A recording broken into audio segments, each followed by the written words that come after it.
یہ کہانی ہے پرانے وقتوں کی، جب جانور بھی انسانوں کی بولی بولا کرتے تھے۔ ایک دن جنگل کے بادشاہ ببر شیر نے چشمے کے کنارے والی چٹان کے نیچے گھنی جھاڑیوں سے جھانک کر دور تک پھیلے دھان کے لہلہاتے کھیت پر نظر ڈالی۔ بہت دور ایک درخت کے نیچے کوئی چیز ہلتی ہوئی نظر آ رہی تھی۔ شیر نے پنجوں سے آنکھوں کو ملتے ہوئے دوبارہ اس طرف دیکھا۔ یقیناً وہ کالا ہرن تھا۔ شیر رات سے بھوکا تھا۔ کالے ہرن کے لذیذ گوشت کے تصور ہی سے اس کے منہ میں پانی آ گیا، اور ایک ماہر شکاری کی مانند جھاڑیوں کی آڑ لیتے ہوئے اس نے ہرن کی طرف قدم بڑھائے۔ دوسری طرف بانسوں کے جھنڈ میں ایک چیتا بھی ہرن پر نظر جمائے ہوئے تھا۔ بھوک سے اس کے پیٹ میں بھی چوہے دوڑ رہے تھے۔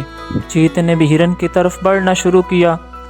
ہرن دونوں طرف سے بڑھتے ہوئے خطروں سے بے خبر نرم نرم گھاس کھانے میں مشغول تھا۔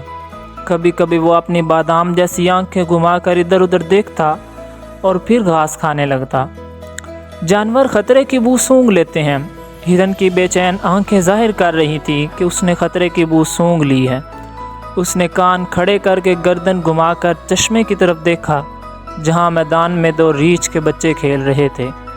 ابھی ہرن پہاڑ کی طرف رخ کرنے کا سوچ ہی رہا تھا کہ مشرق اور جنوب سے شیر اور چیتے نے جھاڑیوں سے چھلانگ لگائیں اور دونوں تیر کی طرح ہرن کی طرف لپکے۔ ہرن لمبی لمبی چھلانگیں مارتا ہوا پہاڑ کی طرف بھاگا۔ شیر اور چیتے کی رفتار کے مقابلے میں ہرن کی رفتار اگرچہ کم تھی، لیکن وہ اپنے ہلکے جسم کی وجہ سے ان دونوں کو چکمہ دیتے ہوئے بھاگ رہا تھا۔ اس بھاگ دوڑ میں ان تینوں نے میلوں کا فاصلہ طے کر لیا۔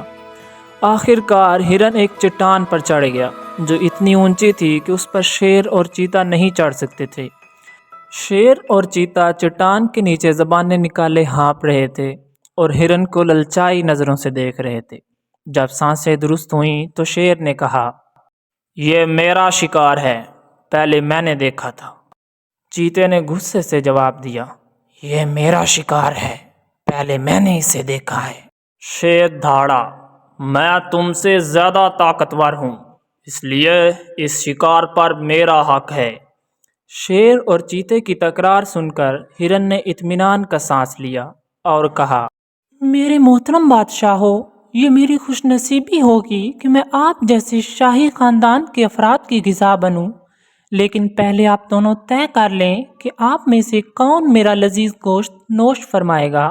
شیر اور چیتا دوبارہ تکرار کرنے لگے۔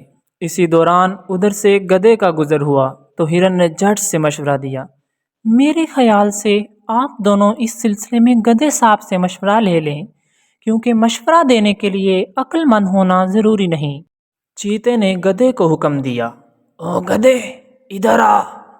گدھا پہلے تو ڈرا کہ کہیں یہ دونوں اسے ہی ہڑپ نہ کر لیں، پھر ڈرتے ڈرتے دانت نکالتا ہوا ان کے قریب آیا، اور جب اس نے پورا قصہ سنا تو خوشی سے مشورہ دیا، ہاں تو شیر صاحب، آپ کا دعویٰ ہے کہ آپ نے ہرن پر پہلے نظر بر ڈالی، جبکہ چیتے صاحب کا دعویٰ ہے کہ ہرن کو دیکھ کر پہلے ان کی رال ٹپکی۔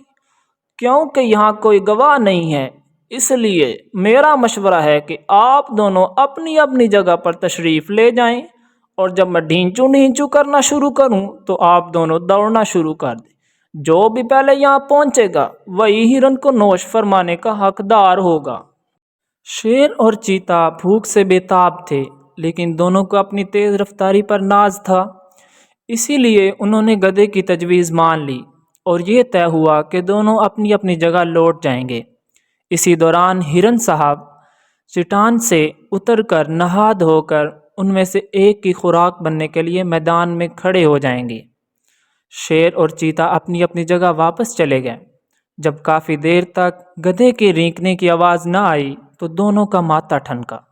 پہلے تو انہوں نے ایک دوسرے کو گھورا، پھر چٹان کی طرف دوڑنا شروع کیا۔ جب وہ چٹان کے نزدیک پہنچے تو دیکھا وہاں چاروں طرف سناٹا تھا۔ ہرن کا کہیں پتہ نہ تھا، اور گدھے کے سر سے سینگ ہی نہیں، پورا گدھا بھی غائب تھا۔ شیر نے غصے سے چیخ کر کہا، اس گدھے کے بچے نے ہمیں دھوکہ دیا۔ چیتے نے سر جھکا کر افسوس سے کہا، شیر صاحب، گدھا وہ نہیں، گدھے تو دراصل ہم دونوں ہیں۔